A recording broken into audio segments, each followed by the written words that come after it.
Assalamualaikum warahmatullahi wabarakatuh. Nama saya Nur Anissa, kelas 10 II 1. Saya sekolah di MA Patra Mandiri Pelaju, Palembang. Dalam video kali ini, saya akan berbagi sedikit biografi tentang pahlawan nasional kita, yaitu Insinyur Soekarno.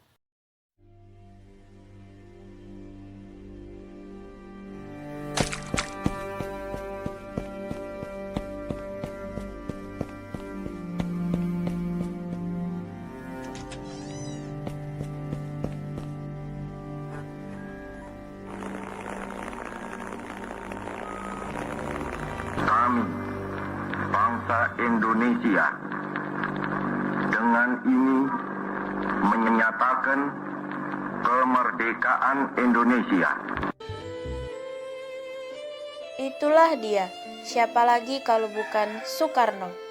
Lantang, berani memproklamasikan kemerdekaan Indonesia. Atas jasa besarnya, ia lalu ditunjuk sebagai presiden pertama Republik ini. Lahir di Surabaya, Jawa Timur. Itulah dia, Soekarno, bapak pendiri bangsa kita. Jangan lupakan bahwa ia tetaplah orang biasa, sama seperti kita semua. Jika mendengar namanya, kita bisa membayangkan sosok pejuang yang gagah dan berwibawa. Namun, ketika kecil, Soekarno bukanlah sosok yang kuat.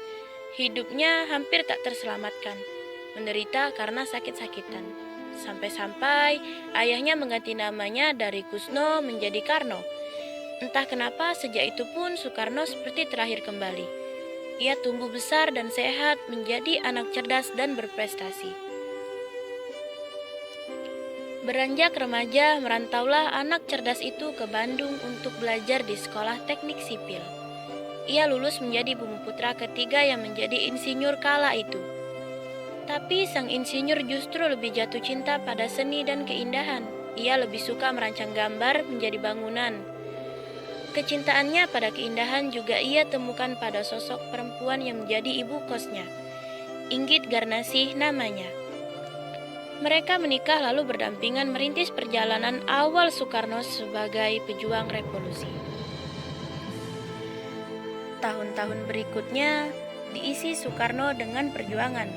Sebagai murid Cokro Aminoto, Soekarno akrab dengan dunia aktivis dan dunia tulis-menulis di surat kabar. Kemahirannya dalam menguasai 11 bahasa membuatnya menjadi juru debat yang handal, yang tak canggung berbicara kepada dunia. Ia lalu mendirikan partai menggalang kekuatan rakyat, hingga ditangkap karena dianggap memberontak dan dijebloskan ke penjara berkali-kali. Dibuang ke anta beranta sampai membuatnya frustasi. Pada satu titik, ia hampir putus asa. Api itu perlahan meredup. Jika bukan tanpa Inggit, Soekarno mungkin sudah menyerah. Tapi tidak, dengan dukungan sang istri yang rajin mengirimkan surat dari kerabat dan rekan perjuangan, api itu kembali menyala. Dalam pengap kurungan penjara, ia menuliskan pemikirannya dalam pidato pembelaan. Indonesia Menggugat judulnya. Pidato yang mampu menggerakkan jiwa dan raga rakyat Indonesia, membakar api revolusi yang lebih kuat dari 1000 berdil milik serdadu bersenjata lengkap. Maka ketika orang-orang mencari sosok nomor 1 simbol perlawanan, sang putra Pajar hadir sebagai jawaban.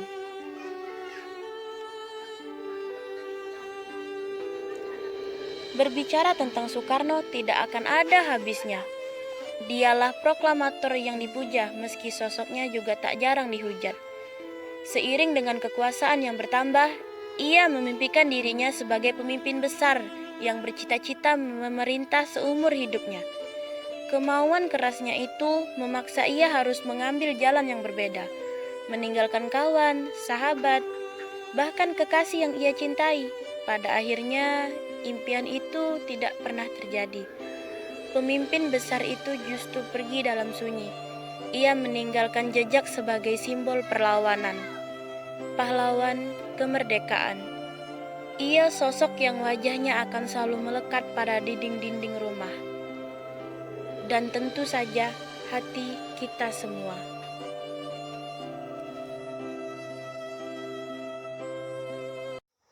Baiklah, mungkin itu saja sedikit biografi mengenai pahlawan nasional kita, Insinyur Soekarno. Semoga bermanfaat bagi kita semua.